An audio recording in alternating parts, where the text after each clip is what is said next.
Shelter-in-place order, April 23rd, social distancing, New Hampshire, self-isolation.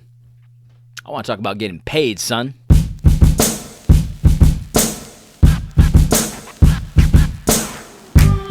Ever read about like John Edwards or some of the old Puritans, and they talk about God's creation. They talk about the way that the clouds are just so beautiful, the mountains, the rivers, just all the stuff. God's wonderful creation. It's just you could look into this stuff and just awe and wonder endlessly. I mean, you could just it's unbelievable. And the way that the Puritans wrote about it, you know, some of these guys would go to the woods and, you know, they'd see all this stuff and they'd just be in awe, and tears would come to their eye, and they just want to worship. It just makes you want to worship. And you ever been in a small group that you read a book like that, and then the small group guy gets you know, so emotional, and he's like, how often have you just sat back and appreciated God's good creation? You know, those are those touchy-feely small groups. You know, I never really cared for them, but you know, you get the idea, right? We've all done this. You go to the beach, you just see the horizon. It's just amazing, that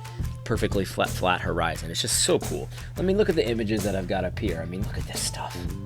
It's just absolutely amazing. Look at this rainbow here with the valley and the waterfall. It's just amazing. Look at this waterfall.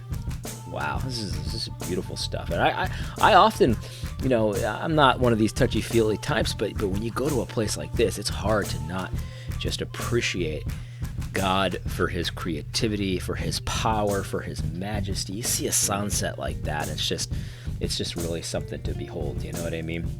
But let's not limit the imaginative, creative, just sort of wonder of God's creation. Because we got to remember, like, God created, like, everything. Like literally everything. Like, that's...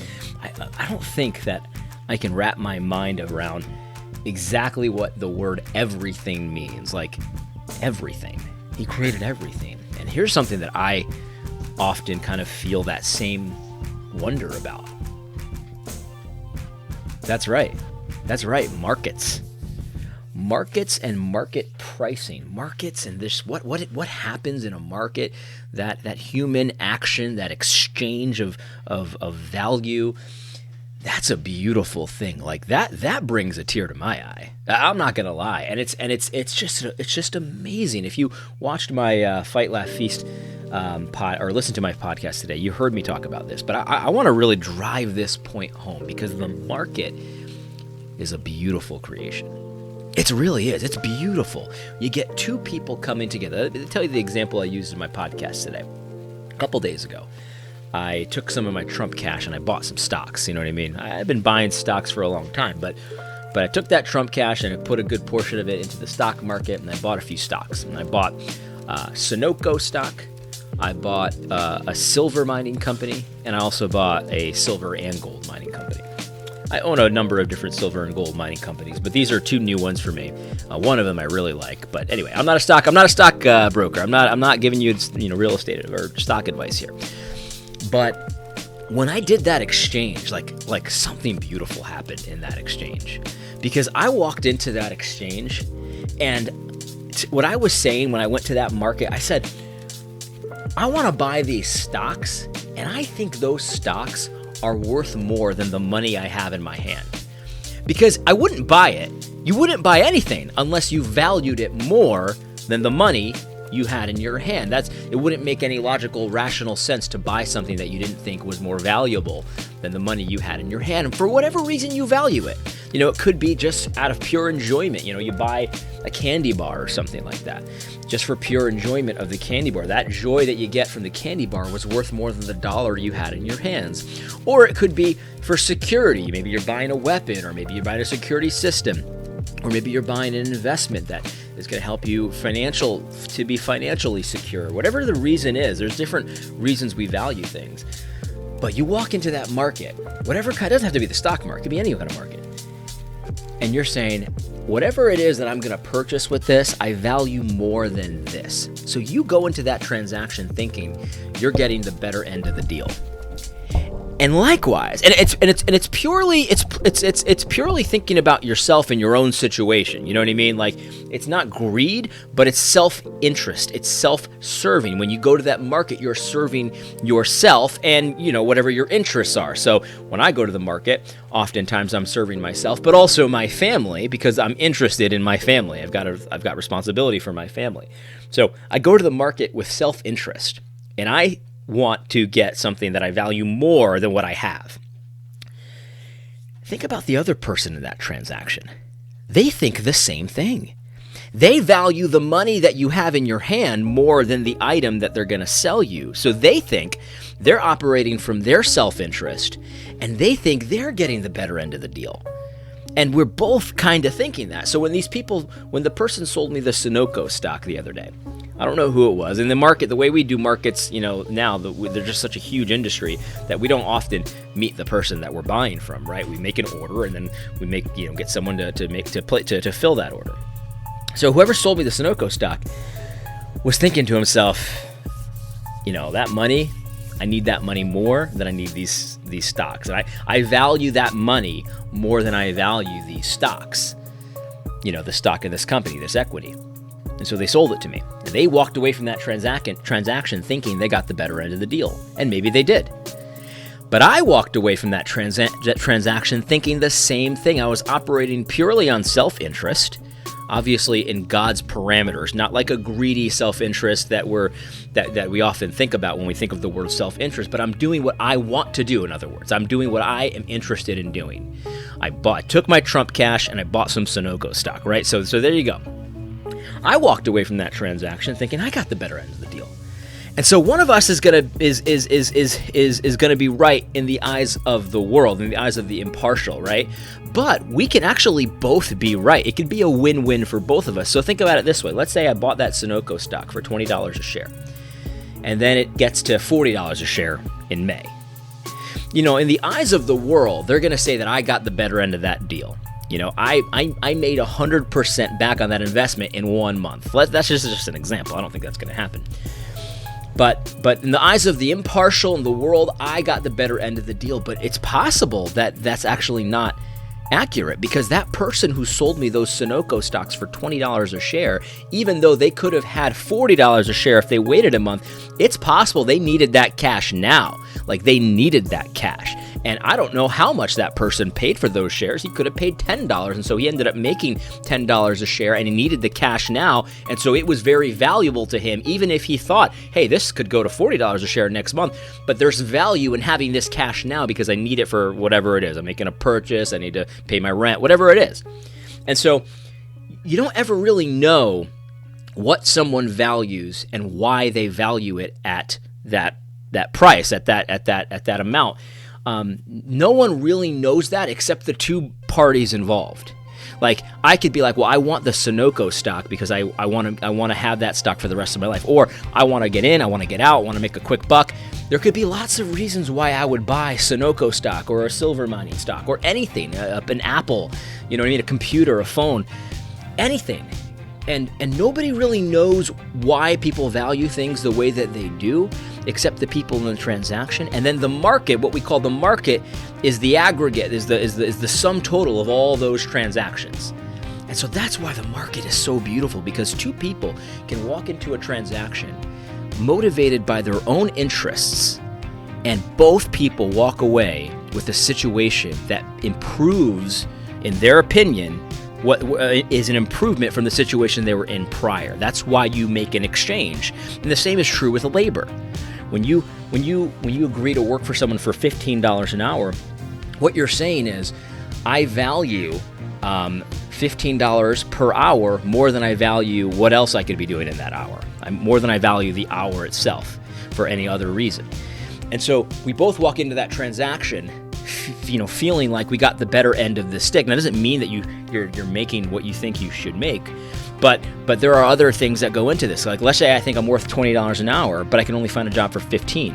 Well, if I need the money, then that also factors into my calculation. So I'm like, okay, well, yeah, it's worth it for me to sell my labor for $15 an hour. And so the market is beautiful in that way. The market is beautiful in that way. People like to blame the market for greed, and people like to blame the market for all kinds of sin and stuff like that. But the truth is, you can't blame the market for that, because the market is God's creation, and the market is beautiful. And the market can't be greedy, because the market isn't a person. You know what I mean?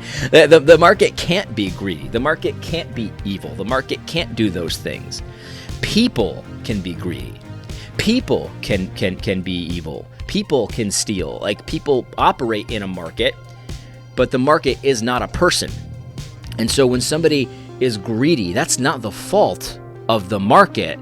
That's the fault of the person. That's sin inside of a person. And so we need to be clear about that. Like, the market is beautiful. Like, when I think about the market, I get the same feeling that some of y'all feel when you see this. Pretty beautiful, right? It makes you think about the Lord and how amazing He is and how powerful He is and how creative He is. Well, that's how I feel when I think about the market. I said, what an amazing invention. What a great God we serve.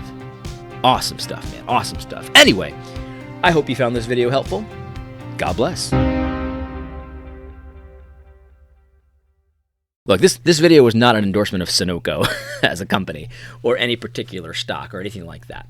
But I personally think that God is very, very pleased with His invention of the market. I think that He intends us to use the invention of the market. Like, when God created the world, He also created the market, and He expects us to get returns based on that voluntary exchange of value. He wants us to get returns. And, I think it makes sense to want to go get as much return as you possibly can, to be profit motivated, not for your own greedy purposes, but for the kingdom of God. Profit motive is healthy, and we should try to be excellent at gaining profits. I think God's quite proud of this creation. Listen, look at this parable. This is one of my favorite parables, and it's very market-oriented. I think God is showing off this creation of His, the market, in this parable. Here's what He says. He says this about the kingdom of God: "It will be like a man going on a journey who called his servants and entrusted them to his property. To one he gave 5 talents, to another 2, and to another 1, each according to his ability. Then he went away. He who had received the 5 talents went at once and traded with them." You see, he started engaging in business, and he went to the markets, and he started getting trying to take advantage of people selling things that he felt were more valuable than the talents that his master gave him. And he did take advantage of that. Listen. He said, "So also he who had the 2 talents made 2 talents more, but he who had received the 1 talent went and dug it in the ground and hid his master's money. Now after a long time the master of those servants came and settled accounts with them. He who had received the 5 talents came forward, bringing 5 talents more."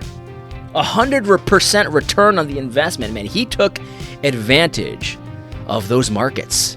He said to those people, "I value what you have more than I value the talent that I have in my hand. Let's do some trades. And he did enough business, and he actually gained 100% on his master's money.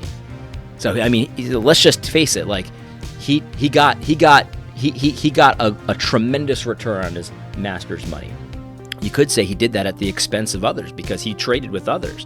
And so you could say that it was at the expense of value that they held, that maybe they didn't quite know what they had. That doesn't mean he was robbing people or cheating people. No, he engaged in business, and those people walked away from those deals feeling like they got the better end of the stick. And yet here this guy is. He turned 5 talents into 10 talents. That's a tremendous return on the investment. We often get mad at people who make money in the stock market. Like, people were getting really mad at what's his face from Pershing Capital, who made a killing during the stock market crash a few weeks ago. People were getting real pissed at him. And it's like, well, I don't know. I mean, I don't know. It seems to me like being competent to get returns on your investments is probably something we should all strive for. He says, "Master, you delivered to me 5 talents. Here, I've made 5 talents more." His master said to him, "Well done, you good and faithful servant. You have been faithful over a little. I will set you over much. Enter the joy of your master." You've heard this parable before. I'm not going to go into the whole thing. It certainly seems to me like profit motive and the ability to engage in markets to make money, to earn. I think God intends for his people to do that. I think God is very happy with his invention of markets, where you can do that. Two people can walk into a transaction and not rob each other and yet walk away with more value than they walked into that transaction with. That's an amazing thing. And that makes me really just feel like, wow, what a God. What a God. Anyway, I hope this was helpful. God bless.